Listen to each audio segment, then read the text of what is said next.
February 1944, Kwajalein Atoll, Marshall Islands.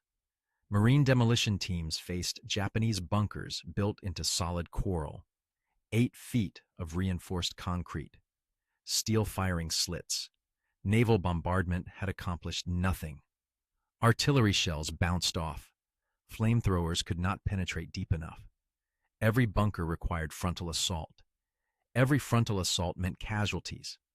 Then a sergeant pulled something from his pack.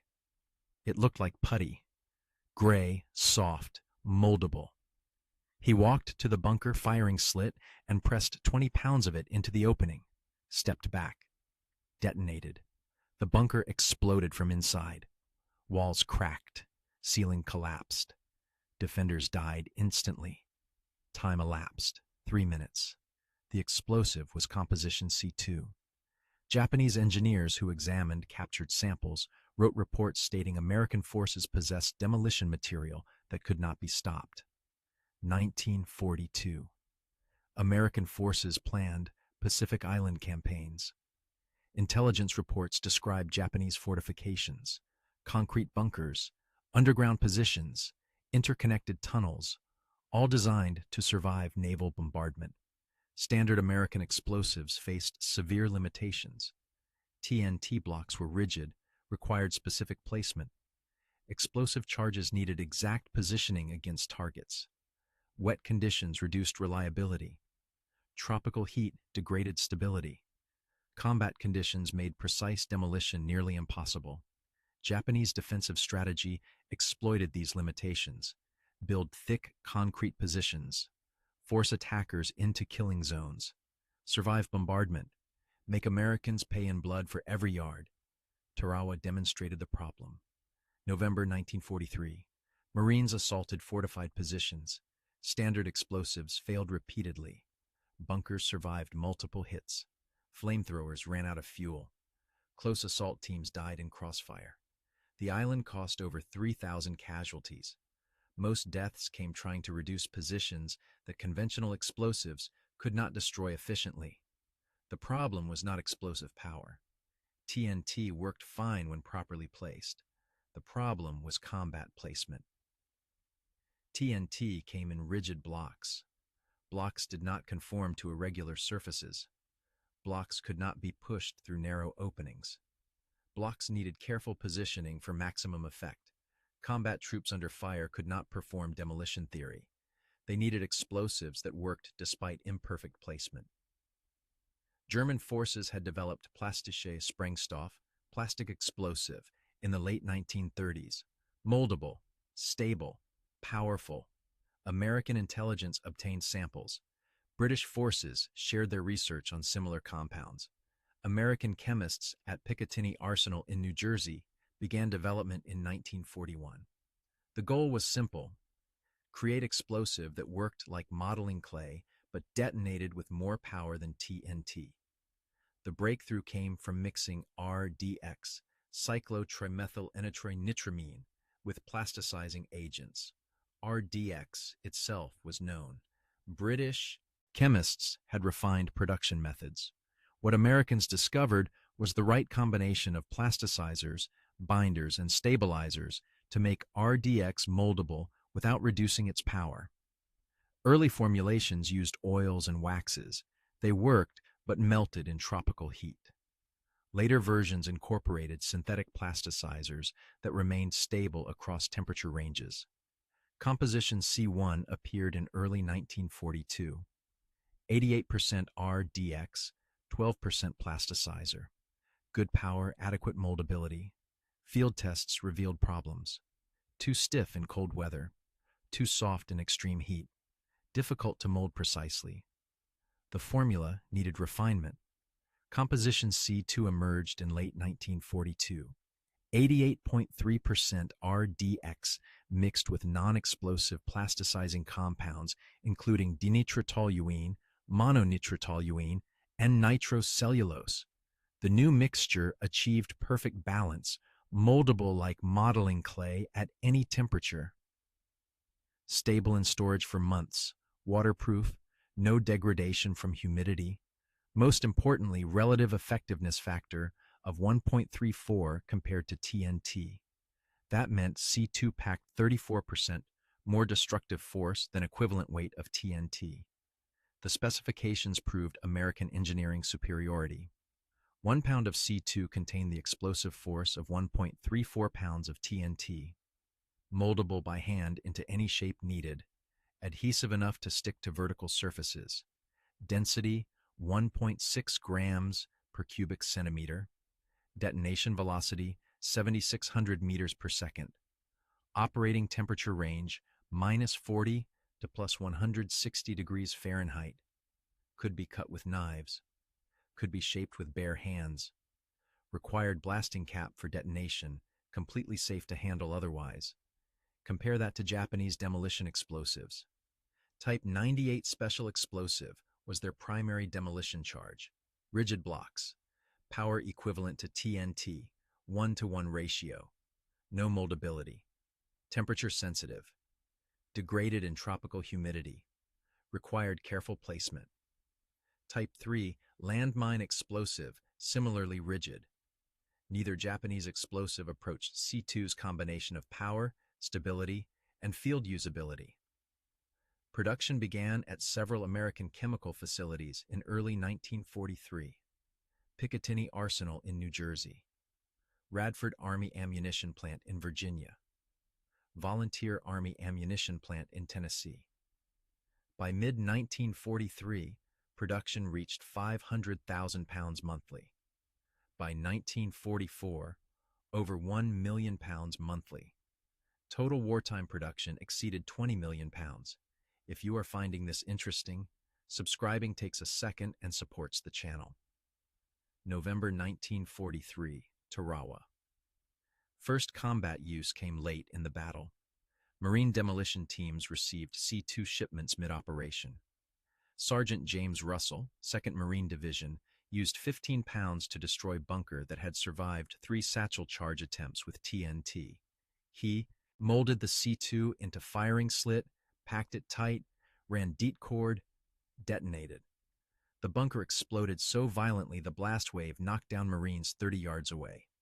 Russell's report stated the explosive worked better than advertised. February 1944, Kwajalein.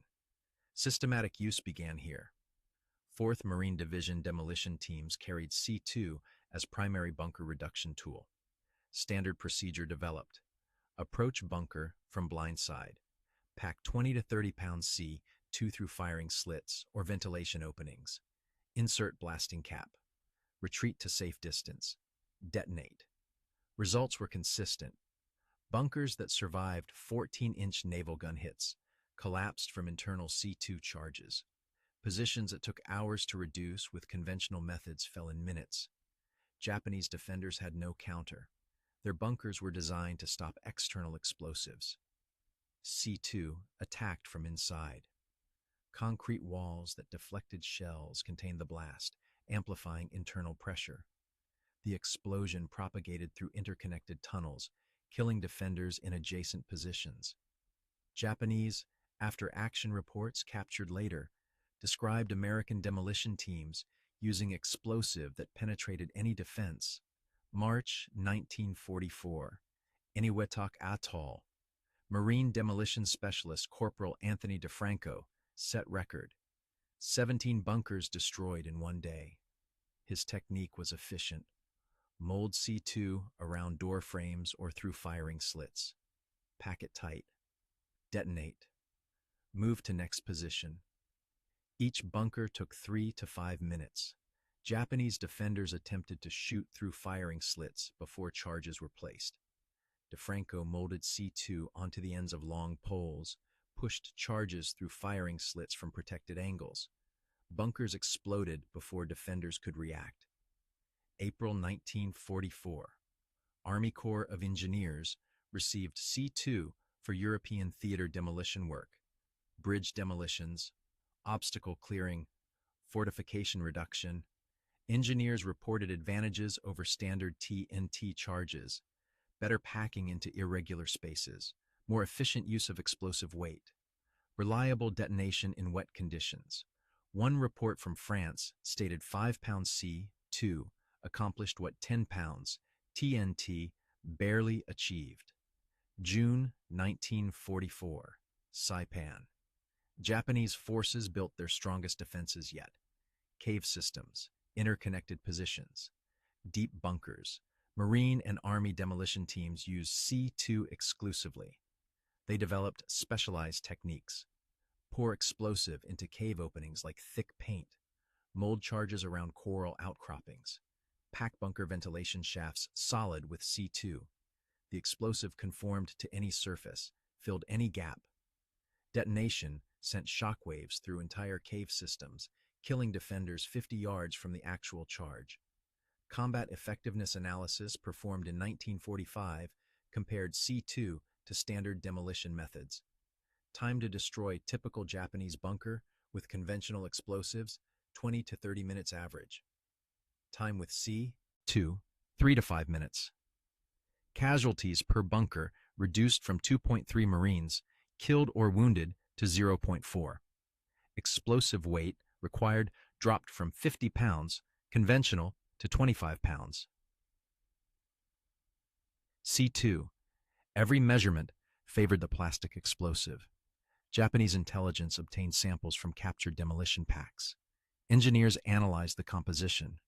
Reports sent to Tokyo described explosive with properties Japanese chemistry could not replicate. The moldability combined with stability and power exceeded Japanese technical capability. One report stated flatly that American forces possessed demolition superiority that could not be overcome with available Japanese materials. Post-war interrogation of Japanese demolition experts confirmed their assessment. Colonel Yoshio Tsunoda, chief engineer for 32nd Army on Okinawa, stated that American plastic explosives made traditional fortification theory obsolete. Bunkers designed to survive artillery could not survive hand-placed charges that molded perfectly into any opening. His post-war report recommended complete redesign of defensive doctrine based on American demolition capabilities. The Cold War validated American plastic explosive development. Every military force worldwide attempted to develop equivalent compounds. Soviet engineers produced similar materials but struggled with stability in extreme temperatures. British plastic explosives matched moldability but had lower power output. American composition C3 and later C4 continued improvements on the C2 formula. Modern plastic explosives trace direct lineage to wartime development. The principle remains unchanged. Demolition charges must conform to targets, work in any environment, deliver maximum force from minimum weight. The numbers prove the engineering achievement. 1.34 times TNT power, moldable across 100-degree temperature range, waterproof, stable for years in storage, safe to handle without protective equipment, field usable by standard infantry with minimal training, all in 1942 when no other nation possessed equivalent technology. Composition C2 gave American forces unstoppable bunker reduction capability. While Japanese defenders built stronger positions, Americans developed explosives that defeated strength through flexibility. While enemy explosives required perfect conditions, C2 worked in any conditions. The explosive that molded like clay ended Japanese fortification strategy. It still shapes modern demolition doctrine. Japanese engineers were right. It could not be stopped.